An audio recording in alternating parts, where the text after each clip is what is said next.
Hey guys, as you might already know, Raspbian Foundation has just released a new version of Pi, and this is the first release in 2019 after the release of Raspberry Pi 3 Model B Plus in 2018.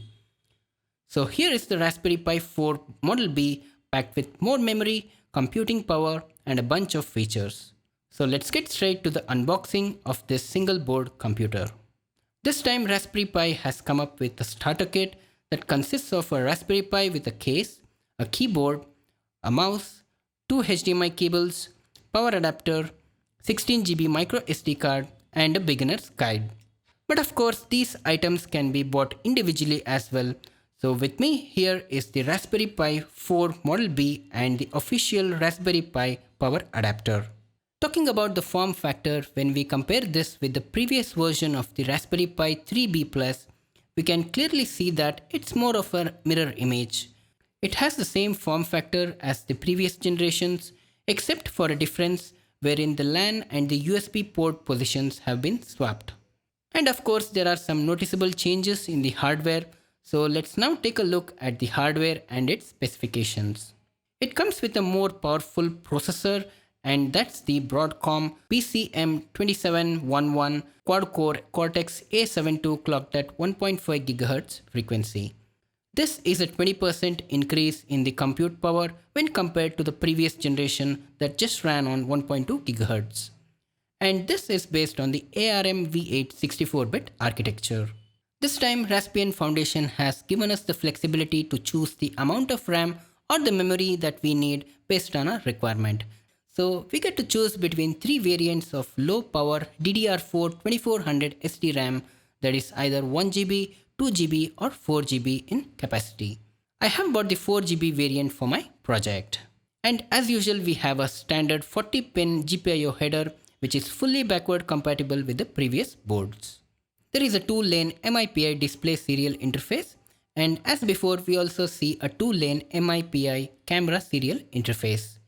Next comes the dual band Wi-Fi supporting 2.4 and 5 GHz frequency band on 802.11b, G, N and AC protocols. It comes with Bluetooth 5.0 which gives us more range and also an option to connect keyboard or mouse wirelessly.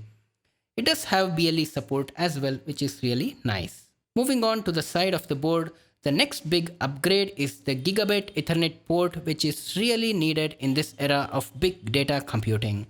So this serves as a good choice for building network access storage systems alongside the USB 3.0 interface for connecting hard drives.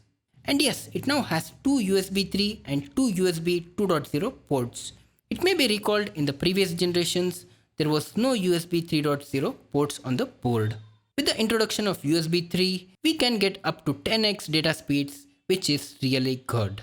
And next we have the 4-pole stereo and audio composite video port. And next one is a major change. There is no HDMI socket unlike its previous generations. This time we get not one but two micro HDMI ports that can support 4K video at 60 frames per second.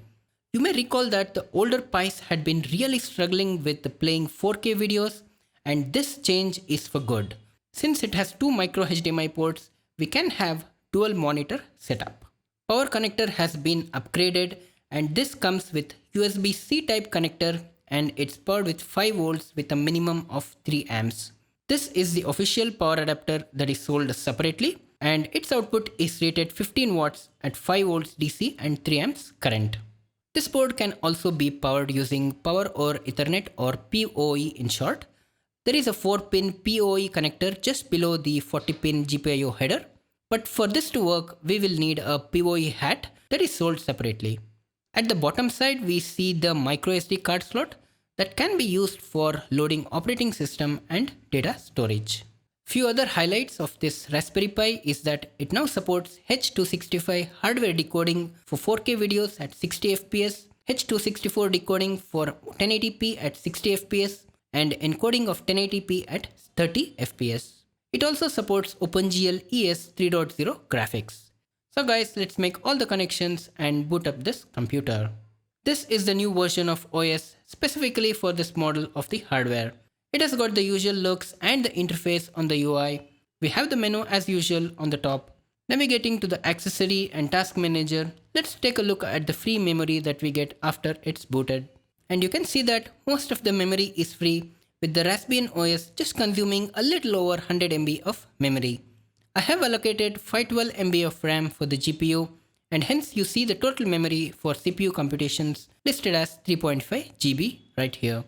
So now let's do some video playbacks and see how it really performs. I have a 1080p 30 FPS video on YouTube, so let me go ahead and open that. As you can see, the video playback isn't that smooth and it's a bit choppy.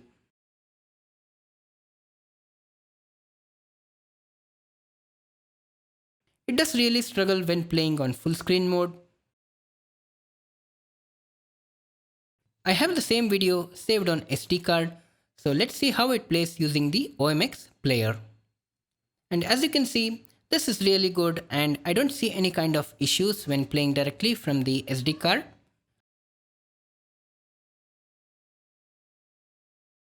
I tried to play a 4K video as well, but for some reasons it isn't supported by the OMX player. But I think in the days to come, we should expect updates to the software for enhancing the performance, and hopefully these issues may get resolved. Browsing experience of websites was okay, and Wi-Fi speeds are also good.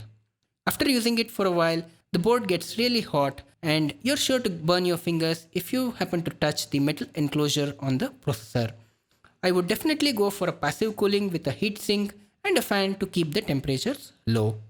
So guys, to summarize, for an end user, the Raspberry Pi 4 Model B provides better performance when compared to its previous generations. It is silent, energy efficient, got fast networking, USB 3 ports and a choice of RAM makes it much more affordable. And eventually it gives us plenty of options for innovation and building projects and prototypes. In my next video, I'll be doing a few performance and benchmark tests.